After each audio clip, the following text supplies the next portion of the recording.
Operation सिंदूर से यह स्पष्ट हो गया है कि भारत का युद्ध केवल पाकिस्तान के साथ नहीं है। वास्तव में यह भारत बनाम चीन प्लस तुर्की प्लस अमेरिकी डीप स्टेट प्लस भारत के आंतरिक शत्रुओं के बीच युद्ध है। पाकिस्तान मात्र सहायक की भूमिका में है। शत्रु की योजना भारत के साथ वही करने की थी जो यूक्रेन ने रूस के साथ किया है। यूक्रेन अमेरिका और तुर्की के समर्थन से ब्लैक सी में रूस के 40% नौसैनिक अड्डों को नष्ट कर चुका है। जो युद्ध रूस जैसी महाशक्ति के लिए 2-4 दिन का मामला लगता था, वो 3 साल से अधिक समय से जारी है। अब तक रूस के लगभग 70,000 सैनिक मारे जा चुके हैं। इससे भी कहीं अधिक सैनिक इस युद्ध में अत्यंत गंभीर रूप से घायल हुए हैं। अमेरिका, ब्रिटेन, तुर्की और नाटो के सदस्य इस युद्ध को पर्दे के पीछे से लड़ रहे हैं। पाकिस्तान ने भी उस युद्ध में अपना काफी हथियार और गोला बारूद भेजा। सामरिक रूप से देखा जाए तो रूस विजयी लगता है, लेकिन उसने इस युद्ध की जो कीमत चुकाई है वो बहुत अधिक है। रूस की पूरी युवा पीढ़ी खप रही है। उसके ही भाई समान देश यूक्रेन के लोगों को प्यादे की तरह प्रयोग किया जा रहा है। अब तक के अनुमानों के अनुसार यूक्रेन के भी 40,000 सैनिक मारे जा चुके हैं, जबकि घायलों की संख्या लाखों में है। ये रणनीति भारत के लिए भी थी। ऑपरेशन सिंदूर से 1 सप्ताह पहले हमने इसी विषय पर एक वीडियो बनाया था, जिसका शीर्षक था ताकि रूस की तरह फंस जाए भारत। बहुत सारे लोग इस बात से सहमत थे, जबकि बड़ी संख्या में लोगों ने इस दृष्टिकोण के लिए हमारी मंशा पर ही संदेह जताना आरंभ कर दिया। उस वीडियो का लिंक हमने डिस्क्रिप्शन और कमेंट में दे दिया है, आप चाहें तो उसे देख सकते हैं। ऑपरेशन सिंदूर के पहले 3-4 दिन की गतिविधियों ने हमारे उस वीडियो में कही गई बातों पर मुहर लगा दी है। एक शेर सैकड़ों जंगली कुत्तों को मार सकता है, लेकिन वो अंततः स्वयं भी घायल हो जाता है। चीन भारत को विकास से रोकना चाहता है।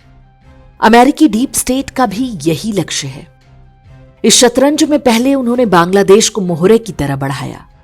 जब सफल नहीं हुए तो पाकिस्तान को आगे किया। महाभारत के युद्ध में कौरवों ने अर्जुन को त्रिगर्त नरेश के साथ उलझा दिया था। जयद्रथ ने भीम को अपने पीछे दौड़ा लिया। कौरव युधिष्ठिर को मारने की तैयारी में थे।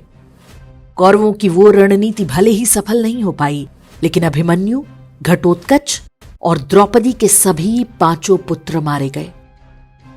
पांडवों द्वारा भावनाओं में बहकर की गई एक रणनीतिक भूल की कीमत उनकी अगली पीढ़ी ने चुकाई। इतिहास भले ही पांडवों को विजयी मानता हो, लेकिन अपने पुत्रों को गंवाकर भला कौन विजय का उत्सव मना पाएगा।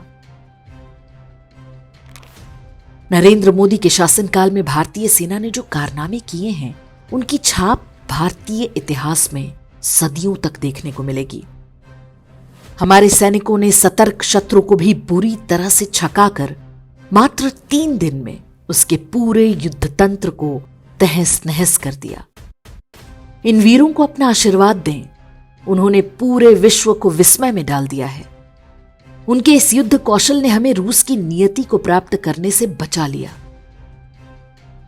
हम इजराइल की हालत में जाने से भी बच गए, जो आज तक हमास के आतंकवादियों से लड़ रहा है, जिसमें उसके हर प्रकार के संसाधन की क्षति हो रही है।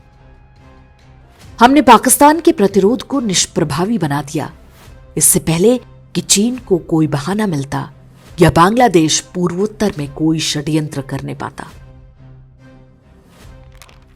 जब शत्रु मायावी होता है तो उसके साथ आप पारंपरिक युद्ध नहीं लड़ सकते।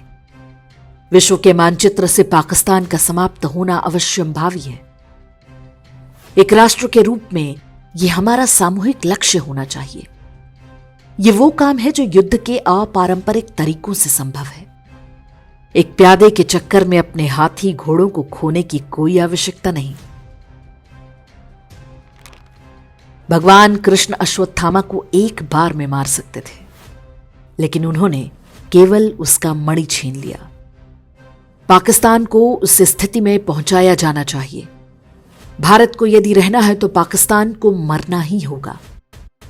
बीते 70-80 वर्ष का अनुभव यही कहता है कि भारत और पाकिस्तान के बीच सह अस्तित्व जैसा कोई विकल्प नहीं।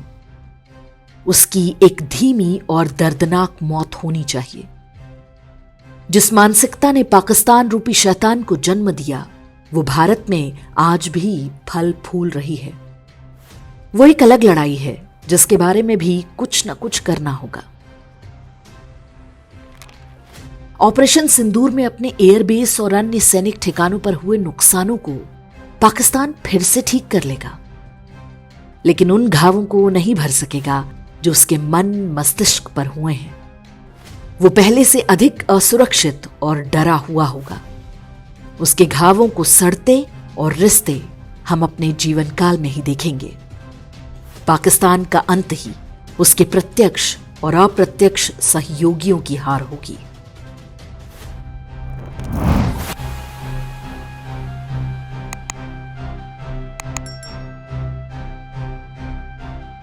इंडेक्स ऑनलाइन के वीडियो समाज को समर्पित हैं। आप इनको डाउनलोड करके जैसे चाहे वैसे प्रयोग कर सकते हैं। चाहे तो आप हमारे टेलीग्राम चैनल से जुड़ सकते हैं।